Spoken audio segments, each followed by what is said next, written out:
Olá pessoal, sejam bem-vindos a mais um Cozinha TecnoSpeed. Hoje nós estamos com o diretor executivo da empresa, um dos fundadores da empresa, o Eric Almeida. Seja bem-vindo, Eric. Olá, pessoal. O Eric está aqui para falar hoje com a gente sobre algumas práticas de gestão, gestão de RH, trazendo uma visão do empresário. A TecnoSpeed, que é reconhecida, né, em 2015 no GPTW, uma 12ª melhor empresa para se trabalhar de TI no cenário nacional, a primeira empresa em TI para se trabalhar no Paraná, a 4ª melhor empresa para se trabalhar no Paraná entre todas as empresas, e com uma perspectiva boa para o GPTW 2016, né, Eric? Em função principalmente das práticas que a empresa vem mantendo ao longo desses anos e vem inovando.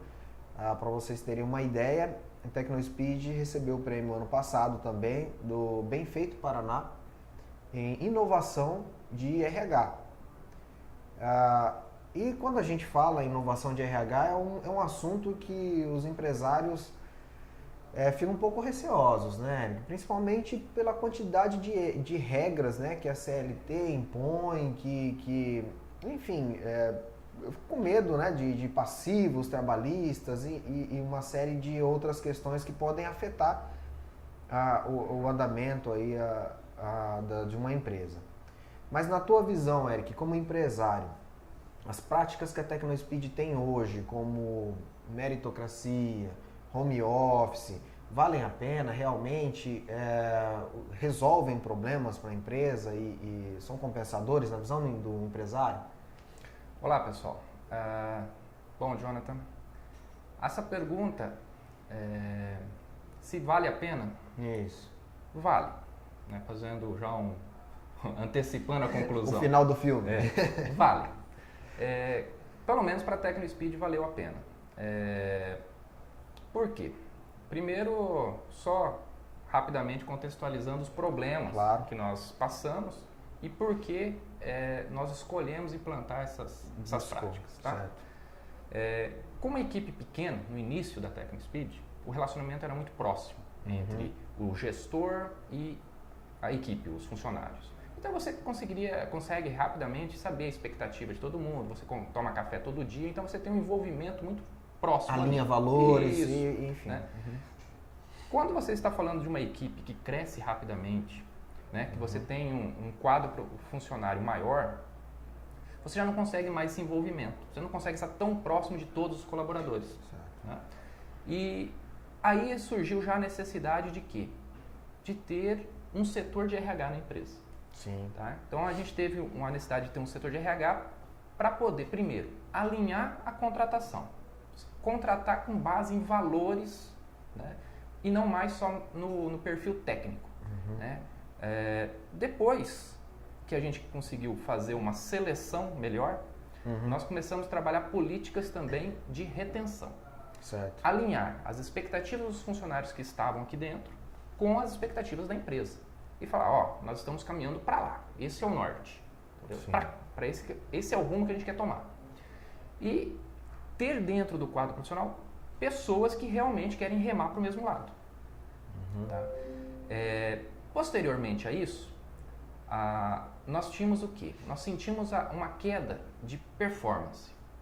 Ou seja, nós tínhamos profissionais que a gente contratava já plenos, sênior de mercado, mas o perfil da nossa empresa também não conseguia reter ele na questão salarial, porque nós ainda éramos uma empresa pequena, tá?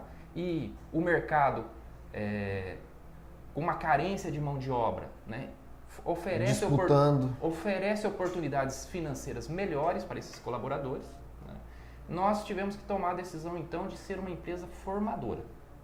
Tá? Buscar talentos, mas talentos ainda verde.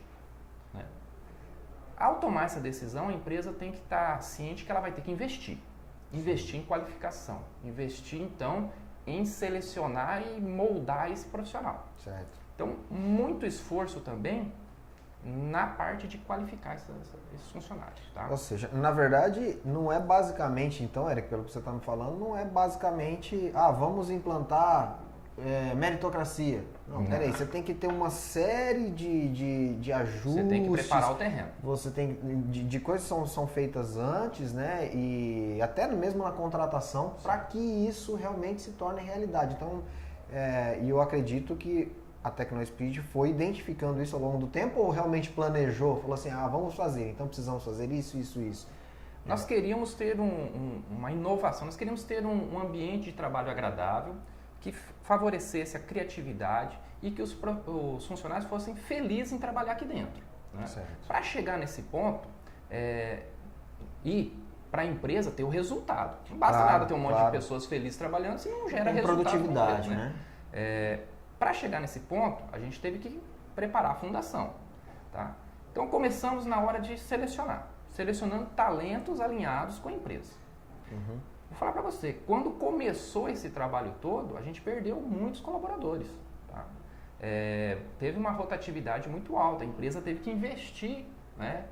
Teve que bancar financeiramente esse projeto, né? Porque a gente teve um custo de rotação, né? De rotatividade ali de funcionários, perdemos funcionários importantes dos projetos, tivemos que substituir rapidamente, então a empresa teve que estar ali bem segura do que estava fazendo. Teve um impacto imediato, mas visando uma perenidade. Sim, e a aposta é que o investimento maior naquele momento, né, resultaria numa economia ou num turnover menor no futuro. Certo. Tá? Com isso, a gente então selecionou política de formação.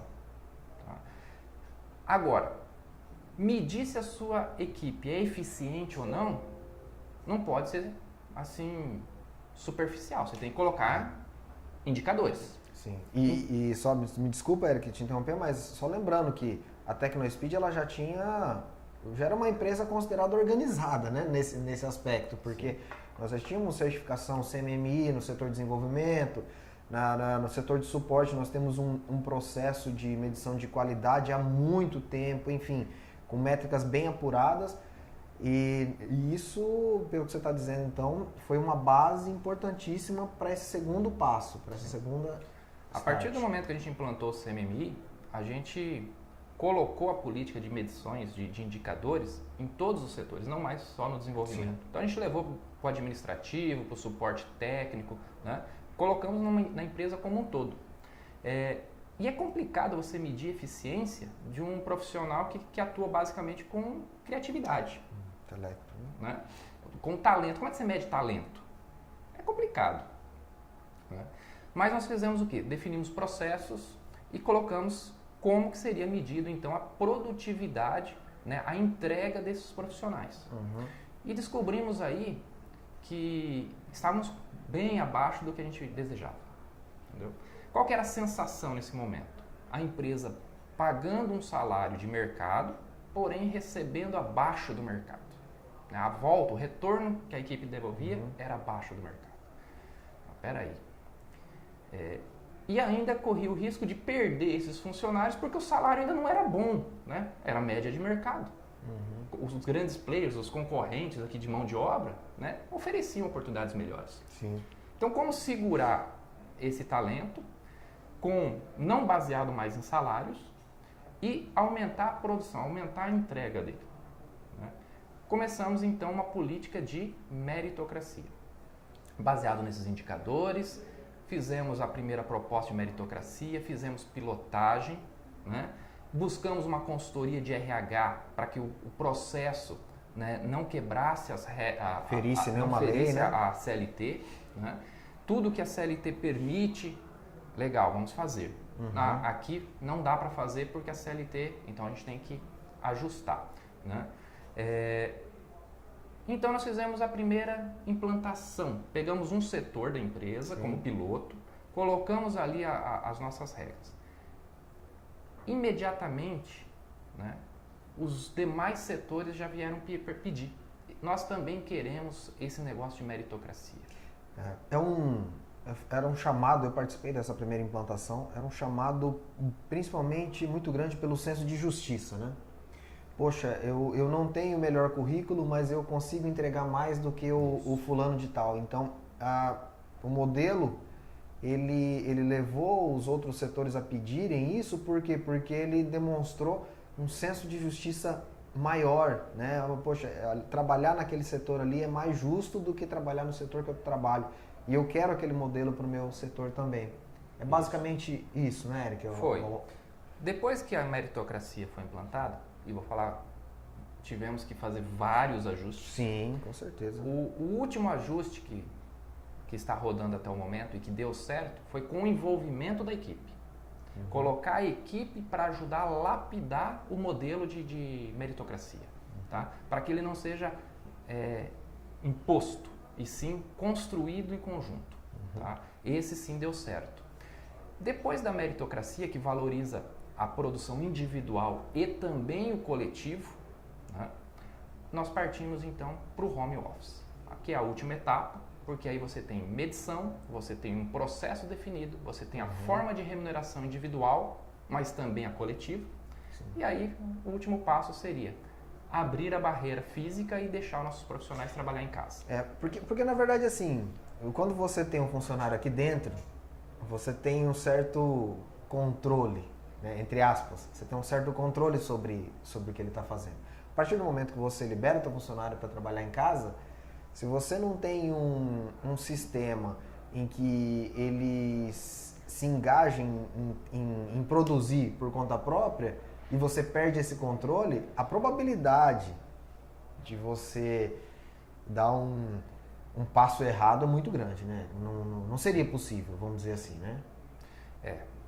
Você tem que ter mecanismo para garantir que aquela pessoa está desenvolvendo o trabalho dela e que ela está recebendo por aquilo que ela está te entregando. E para finalizar essa história do home office, se realmente isso valeu a pena, né, a sensação que nós tínhamos de estar pagando o salário de mercado e não recebendo por aquilo, hoje eu tenho a sensação de que eu pago por aquilo que eu recebo. Como eu estou recebendo acima da média de mercado, meus funcionários recebem mais do que a média de mercado. Legal. Esse é um sentimento que a meritocracia acabou trazendo, né? Sim. E aliado a isso, então, a gente estava falando de home office, a TecnoSpeed teve um crescimento, como você comentou no começo, muito rápido, né? Teve. E a gente teve problema de espaço também. Sim. O home office ajudou bastante isso, porque espaço físico, nós tínhamos uma limitação física aqui, não conseguimos expandir o escritório, não tinha como colocar todo mundo e era uma necessidade de ter profissionais trabalhando remotamente. Então o trabalho remoto tinha que acontecer, né? Era um objetivo. Só que para fazer isso nós tivemos que passar desde a instituição do RH, desde a implantação dos processos, desde a política de meritocracia até a cereja do bolo, né? Que é o trabalho, o home office. O home office. E esse trabalho, ele, assim, você conversa com qualquer colaborador na TecnoSpeed que trabalha hoje em home office, apesar da TecnoSpeed estar no norte do Paraná, né, uma região que a gente não tem tanto problema com trânsito quanto São Paulo, por exemplo, Rio de Janeiro, né, que as pessoas passam 2, 3 horas no trânsito para poder chegar no seu local de trabalho, a gente teve uma aceitação muito interessante nos colaboradores em relação ao home office, né, porque é algo que eles, apesar de não ter todo esse transtorno do trânsito, mas é algo que eles almejavam. Sim, você estar em casa, no conforto do lar, você ter mais tempo disponível, né, gera uma qualidade de vida melhor, né? E qualidade de vida faz com que o cara fique, né, com a sua criatividade, né, consiga produzir melhor também, no horário que ele se sinta melhor para trabalhar, né? Porque se você colocar todo mundo para trabalhar no mesmo horário, alguns produzem melhor nesse horário de comercial, outros gostam de produzir de madrugada, fins de semana, e o home office dá essa liberdade também. Legal. Bom, gente, o nosso tempo aqui no Cozinha TecnoSpeed é um pouco limitado. Obrigado, Eric, por trazer essa visão do empresário. Eu acho que dá realmente uma segurança maior para quem está pensando e quem, na verdade, está sentindo a necessidade, né, de realizar ou de inovar no seu RH aí. A gente viu alguns benefícios que essas políticas, essas práticas que a TecnoSpeed implantou trouxeram para a empresa. E pode parecer, né, talvez para um empresário mais conservador, pode parecer que isso é uma modinha, isso é um... Na verdade, traz resultado para a empresa em nível de eficiência, em nível de lucratividade, produtividade, enfim, não é apenas uma modinha, vamos dizer assim, né? E esse foi apenas um bate-papo com o Eric. Se você gostou, deixe seu comentário logo abaixo desse vídeo. A gente tem a intenção de trazer um treinamento mais a fundo a respeito desses temas.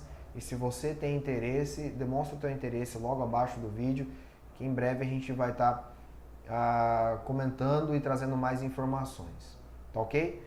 Obrigado, Eric. Obrigado, Jonathan. Valeu, pessoal. Até mais, pessoal. Tchau.